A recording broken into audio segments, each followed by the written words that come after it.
Y en este lunes 26, Día del Actor, saludamos al doctor Pablo Hueve. ¿Cómo le va? Pero qué gusto, Jorge, estar con usted, con nuestras compañeras y compañeros del canal, personal técnico, administrativo. Señoras, señores televidentes, es un privilegio estar con cada una y cada uno de ustedes. Es un placer. Con casi todos del control central. Con casi todos. Sí. Qué lamentable. Caramba. ¿Se da cuenta? Sí. Uno trata de mejorar la relación, de ser dialoguista, pero no hay caso. A lo mejor ustedes no lo escucharon, pero alguien entró y dijo, vamos Boca. No sé por qué, pero bueno, no importa. Bueno, ¿cómo le va, mi amigo? ¿Cómo anda usted? Bien, Jorge, tratando de entender un mundo que tiene agendas propias, a veces medio locas, difíciles de entender. Vemos apellidos extraños que uno los asocia con un partido y después apoyando a otros, como en Estados Unidos, o lo que pasa en Francia, o el desastre en el Oriente Medio, o Rusia-Ucrania. Y uno entonces se pregunta si realmente el género humano es el rey de la creación, ¿no? O somos un invento fallido. ¿O estamos de a poco perdiendo ese lugar? Tal cual. Porque a mí no me cabe duda de que en el reino animal hay cosas que jamás se harían. La crueldad, la maldad, el odio, no se ven en otra especie que no sea el ser humano. Es realmente sorprendente.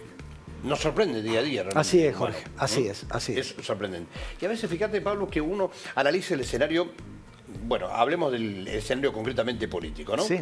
Analiza el escenario político que vive Argentina y se sorprende. Se sorprende por lo que pasa a nivel del Ejecutivo, se sorprende por lo que pasa a nivel del Congreso de la Nación, se sorprende por lo que pasa a veces en una intendencia o en una provincia o en una región Totalmente determinada. de acuerdo. Pero cuando empezás a mirar también a otros países, te das cuenta de que en realidad lo nuestro no somos una excepción, ¿eh? No somos una excepción. No somos una excepción. No. Lo que tampoco significa que tenemos que conformarnos, esa frase mal de muchos, consuelo de tontos. Claro. O creer que está bien. O creer que está bien y bueno, pasa en todos lados y es lo normal. No. No quiero convertirme en el Mariano Grondona, pero normal significa sujeto a normas. Lo que significa que cuando hablamos de es normal, lo normal es que se respeten las normas de convivencia. Lo normal es que se respete la división de poderes. Lo normal es que un delincuente dé con sus huesos en la cárcel. Lo normal es que nos sorprenda y no que naturalicemos que niños desaparezcan en la Mesopotamia, producto de la trata, como si esto fuera normal. No, Jorge, no es normal. No. Para nada. No. Y no tenemos que aceptarlo. Pero ahí está el problema. Creo que vamos naturalizando, lamentablemente, Así es, Jorge, un montón de circunstancias que, como vos decís, no son normales, no están sujetas a normas. Exacto. Pero bueno, las vamos naturalizando como, bueno, pasó, pero no llegó hasta acá, así que por suerte no llegó hasta acá. No me tocaron. Y lo vamos aceptando. Exacto. Y no nos damos cuenta que en realidad esos hechos anormales van avanzando cada vez más. Totalmente. Y más. Totalmente. Y alejándose de lo que por allí podemos considerar como normalidad. Lo escucho, Jorge. Yo lo escucho a usted. ¿Vamos a Venezuela? Vamos a Venezuela. ¿Qué pasa en Venezuela con las actas? ¿Qué pasa con Maduro? ¿Qué pasa con la oposición? Bueno, el hombre fuerte de Venezuela, don Nicolás Maduro, ha sido bendecido por una Corte Suprema. ¿Ves? La normalidad. Aceptamos que en Venezuela un hombre controle los tres poderes. La Corte Suprema dijo que luego del control que ha hecho en el Consejo Nacional Electoral, es decir, el control que ha hecho de los que no muestran al día de hoy las actas, Maduro es el presidente. La Unión Europea ha dicho, solo lo vamos a reconocer cuando el Consejo Nacional Electoral muestre las actas. Y acá lo venimos diciendo, Jorge. Sí. Brasil y Colombia le han dicho a Maduro, no estamos conformes con la decisión del Poder Judicial. Si usted ganó, Maduro, muestre las actas. Que todo el mundo dice, sí, ganó Maduro. Lo dice el Consejo Nacional Electoral, lo dice la Corte Suprema de Justicia. Pero no muestran las actas. Y en ese contexto se está recrudeciendo la represión en contra de la oposición. Las autoridades están buscando a quien fue candidato de la oposición para meterlo preso acusándolo de fomentar el caos, me refiero a Edmundo Urrutia, y por supuesto a su mentora ideológica, que también está escondida.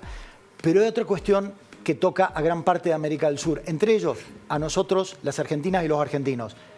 Se cree que si el mundo tolera que esto quede tal cual, haya una nueva ola de emigrantes venezolanos que van a ir primero a Brasil o a Ecuador y de allí bajar a Chile y luego a la Argentina. Como ya ha ocurrido. Como está ocurriendo y como ya ocurrió. No nos olvidemos que hay 7, 8 millones de venezolanos que han dejado el país en el último tiempo. Y que no fueron autorizados a votar. Claro, además. Exactamente. Además. Y gente que no... y que lamentablemente se ha alejado justamente por las malas condiciones reinantes del país. Totalmente, ¿sí? Jorge, totalmente, donde más allá de que la situación económica era verdaderamente espantosa, ha mejorado los últimos 2 años, pero ha mejorado, cualquier similitud con la Argentina vale, a costa de los sectores más pobres. Es decir, pararon la inflación, ha mejorado la cuestión económica, hay crecimiento de la economía en los últimos 2 años, pero esto ha sido a costa de que los más pobres directamente han perdido más de un 80% de capacidad adquisitiva. ¿Esto es una constante de los países latinoamericanos? Parece que lamentablemente, salvo el Brasil de Lula o en este momento el Chile de Boric o el Paraguay, lamentablemente sí se está generalizando. Veremos los números finales de la Colombia del presidente Petro. Porque Bukele con Panamá hace algo similar. Sí, efectivamente, efectivamente. Con la diferencia de que Bukele sí tiene un fuerte acuerdo con China para inversiones, para importaciones y para el libre comercio. Y en ese sentido, la apuesta de Bukele, agradezco mucho su comentario, la apuesta de Bukele, tanto por la dolarización como por la criptomoneda, no mejoró las condiciones de vida de la salvadoreña y de los salvadoreños. Es un país caro. Y la gente es... digamos, no es masivamente pobre, pero hay una fuerte presencia del Estado para ayudar a los sectores menos, económicamente menos fuertes o menos acomodados. A diferencia, por ejemplo, de Perú, de Ecuador o de la Argentina. Bien. Cerramos el capítulo de Venezuela, que tiene que ver, que lo terminamos vinculando con toda Latinoamérica, sin duda alguna. Hablemos de Estados Unidos. Varias cosas, Jorge. Ya está la señora Kamala Harris, es candidata a presidenta en Estados Unidos, dio un muy fuerte discurso y muy bueno el pasado jueves. Hay una columna imperdible, Jorge, en el matutino La Vanguardia de España, donde analizan el discurso de ella. Qué lástima que no tengamos los 15 minutos para poder hablar de ese discurso. Pero ella dijo, ¿somos la primera democracia del mundo?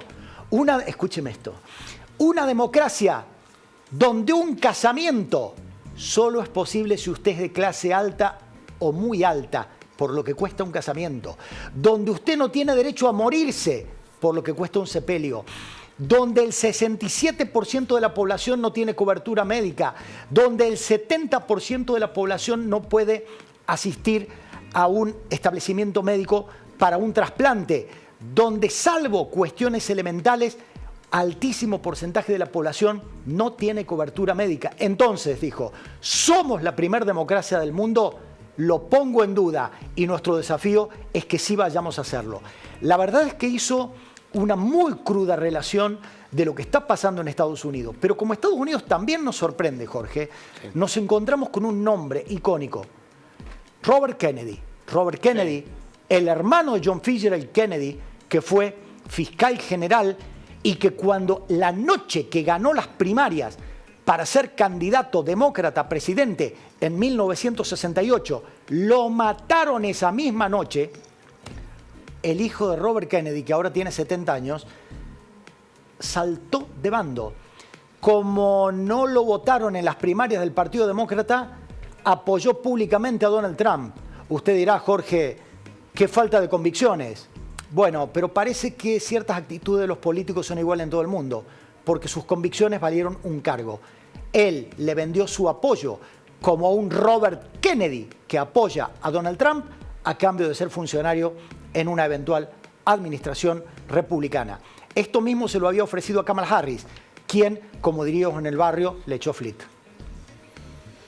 Fuerte lo de Kamala Harris, ¿eh? Fuerte y admirable, porque hay mucha gente en Estados Unidos que sabe que esto es cierto, pero que prefiere vivir a espaldas de una realidad. ¿A dónde? Te doy un pequeño dato.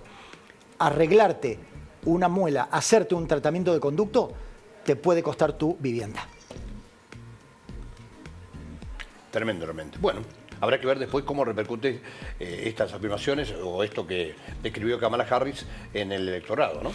En la segunda quincena de septiembre vamos a tener números creíbles.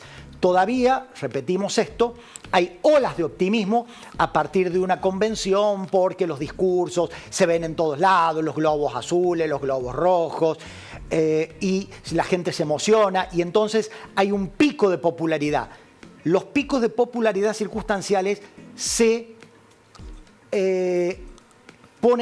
amesetan en la segunda quincena de septiembre, a donde las encuestas ya empiezan a ser creíbles. Le prometo, Jorge, que en la segunda quincena de septiembre voy a traer datos que nos van a permitir decir cuántos electores eventualmente podría tener Harris y cuántos podría tener Donald Trump. Bien. Bueno, cruzamos el Atlántico. Saltemos el océano. Así es. Y nos vamos a Francia. Porque allí la ultraderecha francesa está acusando a Macron de bloquear a la izquierda. En este preciso momento hay una reunión entre el presidente, que es un mandato constitucional, entre el presidente Macron, ya empezó el viernes pasado, con las distintas agrupaciones parlamentarias para ver qué gabinete le propone a la Asamblea Nacional, es decir, a la Cámara de Diputados y al Senado, para que se lo voten. Cuidado porque la propia izquierda le está diciendo, Macron, vos acordate que los que tenemos un mayor número de diputados somos los de izquierda.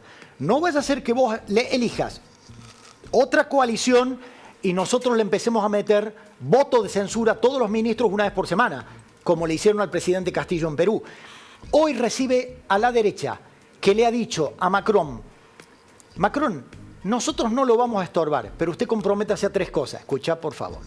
Primero, queremos un referéndum en contra de los inmigrantes. Segundo, queremos que usted elimine las limitaciones a la manifestación religiosa. ¿Por qué? En Francia, usted no puede andar con un crucifijo, con una cruz grande en el pecho, con una estrella de David o con una media luna, porque se entiende que estas cosas pueden ofender a otras personas y porque es un Estado laico. Entonces, lo que ella dice, lo que la señora Marine Le Pen dice es, déjenos usar un crucifijo. Ahora, si alguien usa un símbolo islámico, y bueno, si molesta a los demás y que los demás reaccionen, es un problema de los demás. Tercero, adelante las elecciones para el año que viene.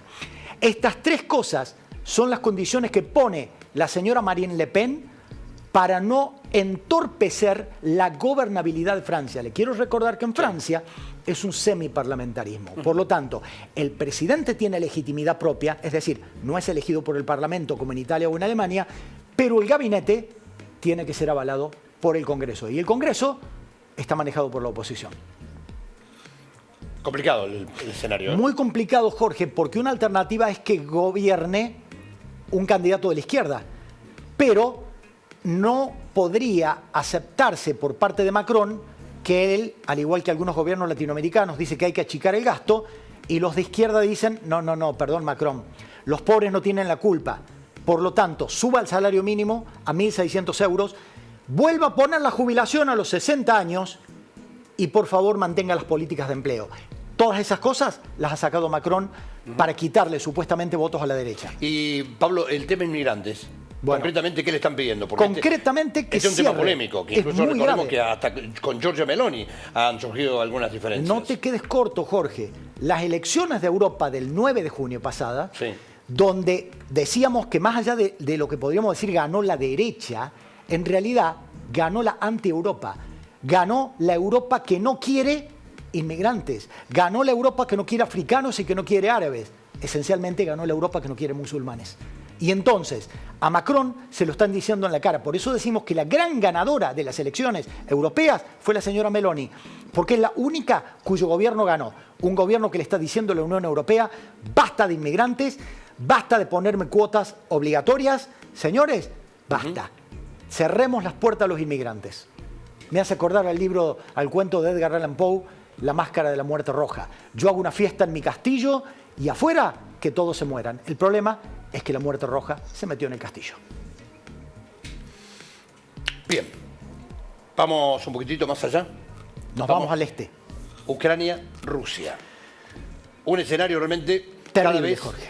más complicado, Terrible. más duro. Donde estamos viendo a dos estrategas. Como Volodymyr Zelensky, el líder ucraniano, se ve venir que los europeos votaron en contra de seguir ayudando a Ucrania, él lo que está queriendo es generar una reacción brutal de Rusia para que los europeos digan, no, basta, basta, esto hay que pararlo. Entonces está atacando territorio ruso para obligar a Vladimir Putin a atacar a civiles. Aparentemente podría haberlo hecho, porque cayó un misil en un hotel de una ciudad del este de Ucrania, sí, y mató a un periodista de la agencia Reuters, la agencia británica.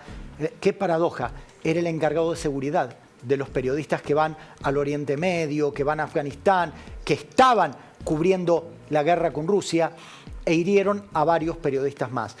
Esto fue negado por Rusia. Rusia dice, nosotros solamente atacamos objetivos militares, pero según Ucrania, el misil era ruso. Y un misil que puede llegar a 500 kilómetros de distancia. Zelensky está jugando con esto. Y Vladimir Putin está jugando con el descuento, diríamos los que nos gusta el fútbol. ¿Por qué? Porque sabe que salga como salga la elección de noviembre en Estados Unidos, se va a cortar el apoyo a Ucrania. Ahora, la pregunta es ¿hasta cuándo, no? Porque en el medio está el pueblo, es decir, miles y miles, millones de habitantes que están sufriendo y están padeciendo esta guerra. Mi querido Jorge, desde la década del 80, charlábamos recién en el control central, es más seguro ser militar que ser civil. ¿A quién le importa a la gente? Y si no, preguntémosle al señor Netanyahu y preguntémosle a los líderes de Jihad, Hezbollah y Hamas, a los que la gente les importa absolutamente nada.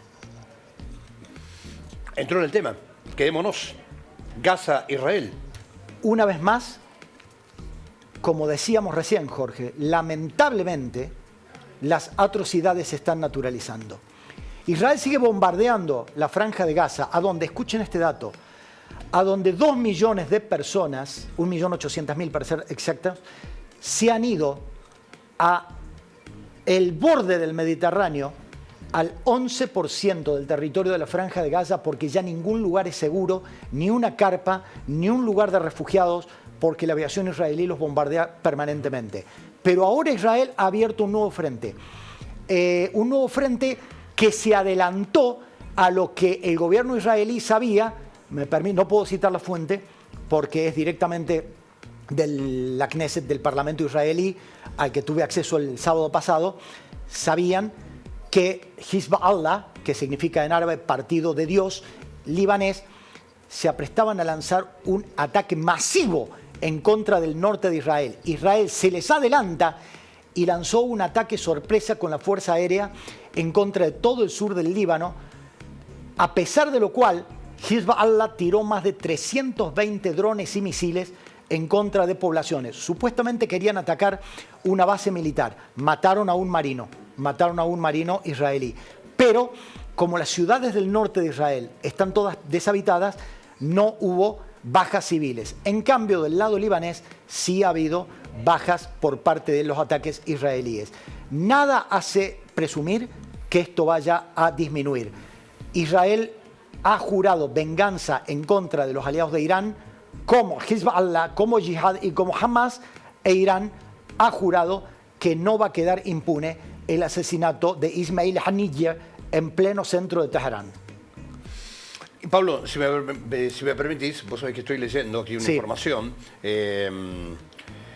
Dice, ONU interrumpe sus operaciones humanitarias en Gaza. Sí. Una nueva orden de evacuación emitida por Israel hace imposible el trabajo de las agencias de Naciones Unidas desplegadas sobre el terreno, según lo que señaló un alto funcionario de la organización.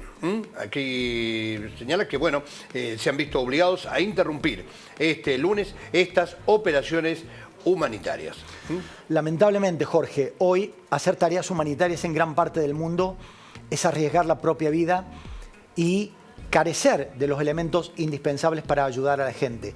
Estamos hablando de Médicos Sin Fronteras en Nigeria y Sierra Leona, estamos hablando de trabajadores humanitarios en Somalia o Etiopía, y estamos hablando de la Fuerza de Naciones Unidas en la Franja de Gaza, a donde no hay ni insumos médicos ni alimentos. A veces, lamentablemente, parece, Jorge, que el género humano o cierta clase dirigente decide que hay seres humanos de los cuales se puede prescindir. Así es, así es. Y viendo esas imágenes, da la sensación de que uno está asistiendo a la proyección de una película, ¿no? Que estamos en el cine mirando una de esas tantas películas que a veces se terminan produciendo, pero no, esto es la vida real, esto es la realidad que viven estos pueblos. Y digo estos pueblos porque, lamentablemente, los que toman las decisiones de bombardear y demás, seguramente están en lugares muy seguros y muy protegidos. Pero por supuesto, Jorge, es más, a los que les conviene la guerra, yo siempre le digo a mis estudiantes, ¿cuánto cuesta un misil, Jorge? Sí. ¿Cuánto cuesta un avión? ¿Cuánto cuesta un helicóptero? Sí. No los producen estados, los producen General Dynamics, los produce McDonnell Douglas, los produce Boeing, los produce Bell. Entonces, cuando hay conflictos, cuando corre sangre, hay señores que seguramente viven en lujosas mansiones o en muy caros pisos en las ciudades más exclusivas. ¿Y qué les importan los seres humanos? Pero como dijo también un poeta norteamericano, yo le quiero agradecer, Jorge, a Canal 3, a usted, que nos permita hablar de estas cosas. Porque como bien dice el poeta, pecar callando cuando se debe hablar convierte a los hombres en cobardes. Gracias por permitirme hablar, gracias por permitirme compartir con usted y con nuestra teleaudiencia estos temas tan espantosos. Pablo, los agradecidos somos nosotros porque realmente usted nos permite de alguna manera acercarnos a la realidad que viven, bueno, estábamos hablando de Gaza, Israel, pero anteriormente Ucrania, Rusia, Francia, Estados Unidos y los países que vamos siempre tocando y que son noticia. Gracias, muy amable, y nos reencontramos el próximo lunes. Nos encontramos en septiembre. Así es, en un nuevo mes. Pablo, buena semana. Lo mismo. Que termine muy bien agosto. Ojalá que así sea. Adiós.